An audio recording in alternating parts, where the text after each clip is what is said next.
ప్రతి కార్యక్రమానికి చైతన్య భారత్ తరఫున నా వంతుగా నేనేం చేయాలో నేను చేయడానికి సిద్ధమని మీకు సభాముఖంగా తెలియజేస్తూ, అలాగే ఇందులో వచ్చిన బెస్ట్ యాక్టర్స్ నేను చివరిగా చెప్పేది ఏంటంటే, మీరు ఈ పరిషత్తులో వచ్చే నాటకాలు కానివ్వండి, నాటికలు కానివ్వండి, ఇవన్నీ ఒక వెబ్సైట్ క్రియేట్ చేసి దాంట్లో కనుక పెట్టగలిగితే దాని తాలూకు వీడియోస్ని అది నేను చూడడానికి, అది నేను 10 మంది దర్శకులకు చూపించడానికి, అంటే బెస్ట్ యాక్టర్స్ నవ్వచ్చు, అలాగే నటులు సినిమాల్లోకి తీసుకెళ్ళడానికి అది మాకు అనువుగా ఉంటుంది.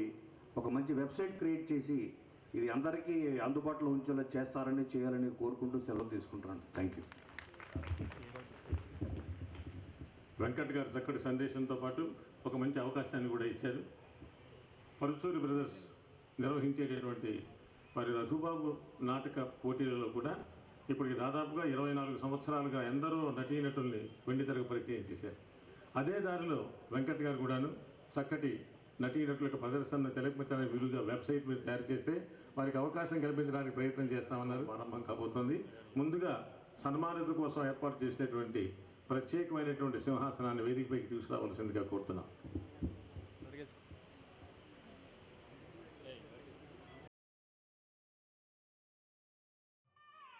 నటులు ఆంధ్రప్రదేశ్లో శాసనసభ్యుల దగ్గర నుంచి గవర్నర్ వరకు ఉన్న పదవులన్నీ నిర్వహించిన మాన్యులు కోన ప్రభాకర్ రావు గారి మనవలు. వీరి పేరు కోన వెంకట్రావు. కోన వెంకట్రావు గారు వీరి ముత్తాత గారు. బాపట్లలో ప్రసిద్ధమైనటువంటి నాయన రోజుల్లో వారి పేరుతో వచ్చినటువంటి వెంకట్రావు గారు వెంకటిగా మనకి సినిమాలో పరిచయం ఇస్తున్నారు. వీరి తల్లిదండ్రులు కోన బాలధనంజయరావు గారు, ధర్మావతి గారు.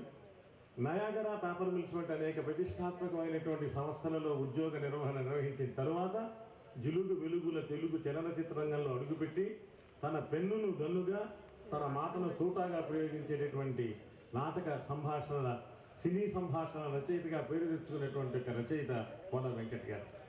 దూకుడు ఎక్కువగా ఉన్నటువంటి ఒక రచన వారిది. దానితో పాటు ఆ రచనలో కూడా తానే బాదుషా అనిపించుకున్నటువంటి ఒక ప్రఖ్యాతి కూడా వెంకట్ గారికి లభిస్తుంది. యువతరం నాలిక పైన నర్తించేటటువంటి అనేక రకాలైన చిన్న చిన్న మాటల్ని ఒకనాడు జంజాల గారి సినిమాల్లో, అంతకుముందు పెంగళి వారి సినిమాల్లో ఉండేటువంటి మాటలు ఆ తర్వాత ఇప్పుడున్నటువంటి ఒక సినీ ప్రపంచంలో కోన వెంకట్ గారి యొక్క డైలాగులోని మాటల వల్ల యువతరం నాలుక పైన నర్తిస్తున్న యంత్రంలో ఏ రకమైనటువంటి ప్రశంస, అత్యధికమైనటువంటి అతిశయోక్తి లేదు. ఈయన అసలు చిత్రం ఏంటంటే నిర్మాతగా సినీ రంగ ప్రవేశం చేశారు. తోకలేని పిట్ట అనేటటువంటి సినిమాకి ధర్మవరం సుబ్రహ్మణ్యం గారిని ఆయన దర్శకుడిగా ఏర్పాటు చేసి సినిమాని తీశారు.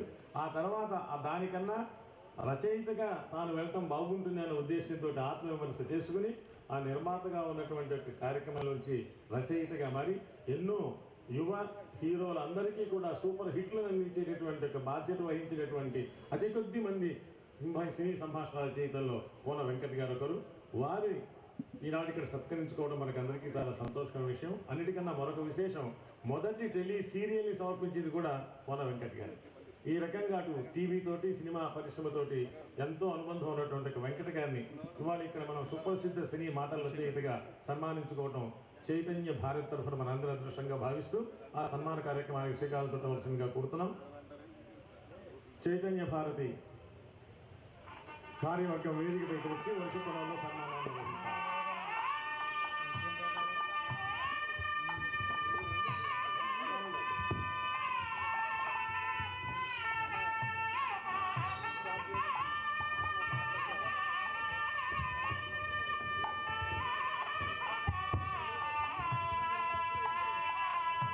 కోన వెంకట్ గారి గురించి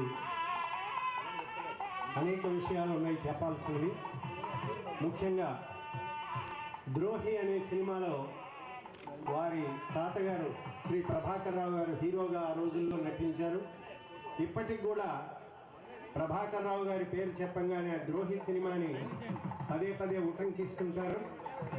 వెంకట్ గారు చాలా పాపులర్ హీరోస్ అయినటువంటి మహేష్ బాబు, గోపీచంద్, జూనియర్ ఎన్టీఆర్, రవితేజ లాంటి యువ హీరోలందరికీ కూడా వారు డైలాగ్ రైటర్గా సాంబా, వెంకీ, బాలు, ABCD, EFG, అందరివాడు, భగీరథ, చుక్కల్లో చంద్రుడు, ఇవే కాకుండా రామ్ గోపాల్ వర్మ గారివి 2 సినిమాలకు కూడా వారు డైలాగ్ రైటర్గా పనిచేయటం జరిగింది. త్వరలోనే వారు హిందీలోను తెలుగులోను ఒక ఫిలింని డైరెక్ట్ చేయబోతున్నారు. రెడీ అనే సినిమాకి సంతోషం అవార్డును కూడా వారు పొందటం జరిగింది. ఆయన ముఖ్యంగా ప్రజా రచయిత, ప్రజల యొక్క నాడిని తెలుసుకొని ప్రజల్లోకి మమేకమయ్యేటువంటి మాటలతో తాను జనరంజకమైనటువంటి మాటల రచయితగా ఈ రోజున విరాజిల్లుతున్నారు. ఈయన అన్ని వర్గాల ప్రేక్షకులకి కూడా వినోదాన్ని, ఆలోచనని కలిగింపజేసేటువంటి ఉత్తమ మాటల రచయిత శ్రీ కోన వెంకట గారిని ఈ రోజున చైతన్య భారతి సత్కరించుకోవటం చాలా ముదావహం. ఇలాంటి అవకాశాన్ని మాకు కల్పించిన శ్రీ కోన వెంకట్ గారికి మేము హృదయపూర్వక ధన్యవాదాలు, కృతజ్ఞతాభివందనాలు తెలియజేసుకుంటున్నాం.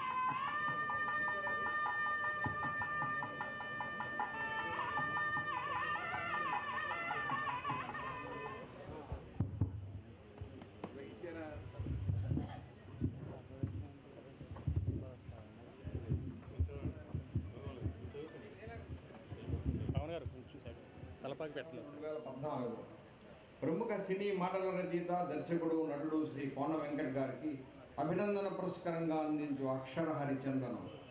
వెన్నెల సోన పువ్వుల వాన, మీ మతి మీ గతి సందిన రేపును ఎవరికైనా.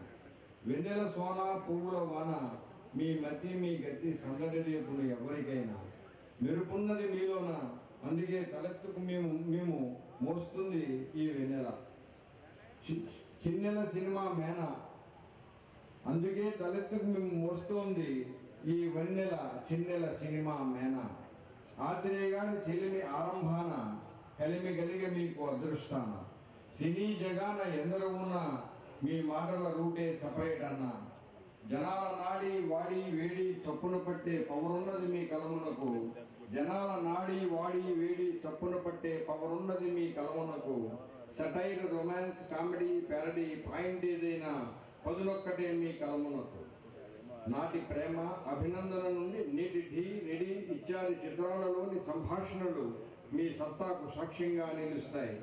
ఎప్పటికైనా మా ఆశల కోటీశ్వర, ఓ మాటల కోటేశ్వర, ఆ వెంకటేశ్వరుడున్నాడు మీ పేరులోన. లోటెన్నటికీ రానీయుడు మీ జీవితాన. ఈ రసవత్తర సమయాన ఇదే చైతన్య భారతి శుభకామన. శుభాభినందనలతో చైతన్య భారతి.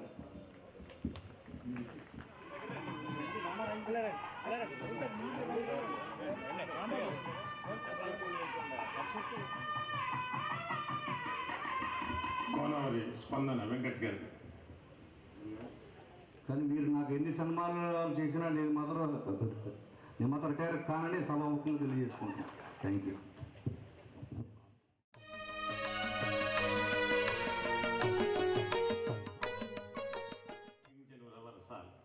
అవనిని పులకింపజేయు ఆలాపన అతని సొత్తు, అతని కీర్తి హిమగిరి శిఖరాగ్ర శృంగం అంత ఎత్తున ఘంటసాల వారి అభిమాని అయినటువంటి శ్రీరామూర్తి గారు ఇప్పుడు నల్లబెల్లి వారి గురించి పరిచయాన్ని అందజేస్తారు. మోనారెడ్డి గారి పుస్తకం కొంతమంది కొన్ని రంగాలకు అచ్చంగా సరిపోతారు, వారికి వారే సాటి. సరిలేరు మీకెవరు అని కూడా అనిపిస్తారు. ఒక్కొక్కరు ఒక్కొక్క పని మాత్రమే చేయగలరు. ఆ ఒక్కడు మాత్రమే ఆ పని చేయగలడు. ఆ ఒకడు మాత్రమే వేరొకరుండరు. అలాంటి ఒకడు శ్రీ నల్లమిల్లి మోలారెడ్డి. రాజకీయం నడపడంలో మెళకువలు తెలుసుకుని నేర్చుకుని రాజకీయాన్ని రాజకీయంగా నడపగలిగిన రాజకీయవేత్త, రాజకీయ నాయకుడు, రాజకీయ పండితుడు. రాజకీయం అంటే ప్రజాసేవ అని నమ్మి ఆచరించి చిరకాలం ప్రజాభిమానానికి పాత్రుడైన ప్రజల ప్రతినిధి, ప్రజాప్రతినిధి. ఇది ఒక కోణం. మరో కోణంలో మోలారెడ్డి కళాభిమాని, కళాకారుడు, కళా పోషకుడు. ఇవి రూపాంతరాలు. సహజంగా రాజకీయాలకు, కళలకు కాణాచి రామవరంలో జన్మించిన మోలారెడ్డికి ఈ రెండు అబ్బడంలో వింత లేదు, కానీ ప్రత్యేకత ఉంది. రెండు రంగాలను రెండు కళ్ళుగా భావించిన మూలారెడ్డి కళారంగం, రాజకీయ రంగంలో రాణించిన ఎన్టీఆర్, మూలారెడ్డి పరస్పర ఆకర్షితులు కావడం యాదృచ్ఛికమైన అదో విశేషం.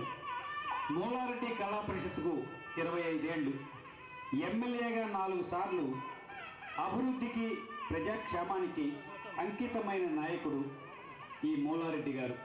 ఆయనకి అదే శ్రీరామ రక్ష. ఆయన నిరంతర సేవాగుణం, అలుపెరగని పోరాట యోధ, నడిపించే ఆయుధాలు, ఆభరణాలు.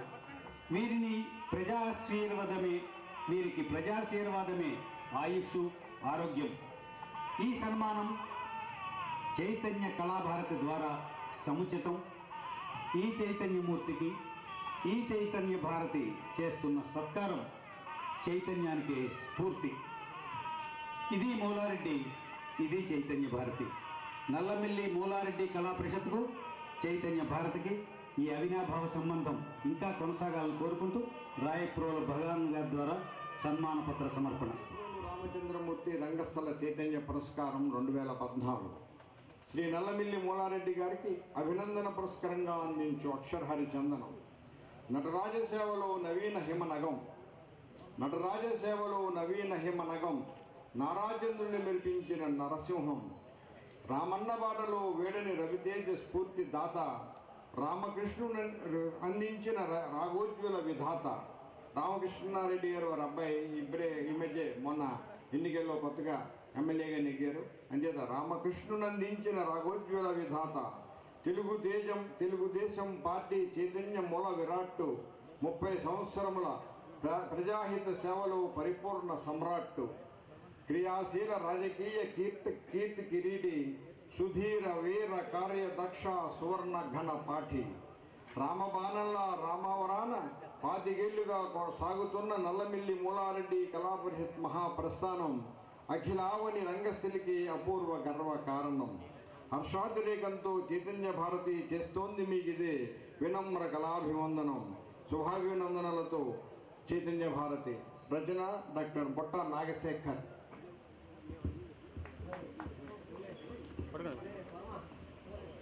పట్టుకోండి సార్, ఉంచండి సార్.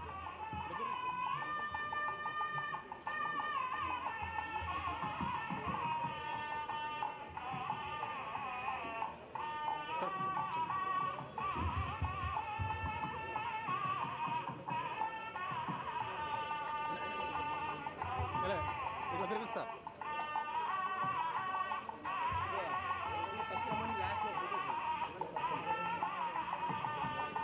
అలా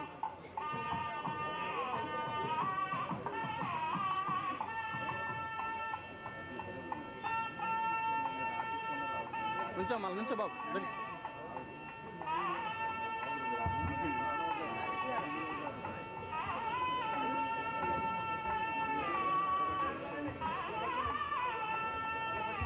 ఇలా చూడండి సార్.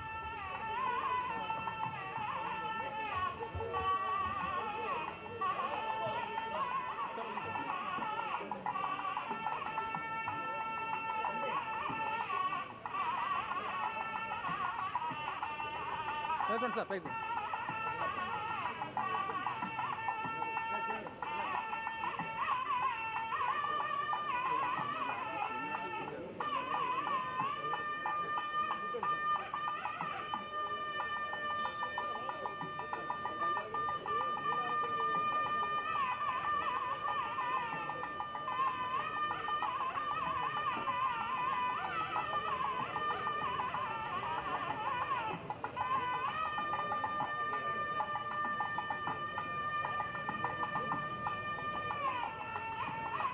తీసాను.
ఇక్కడ మాకు సన్మానం చేసి వాళ్ళ అభిమానాన్ని చాటినటువంటి ఈ సంస్థకి ప్రత్యేక కృతజ్ఞతాభివందనాలు తెలియజేసుకుంటూ ఇంతటితో సెలవు తీసుకుంటాం.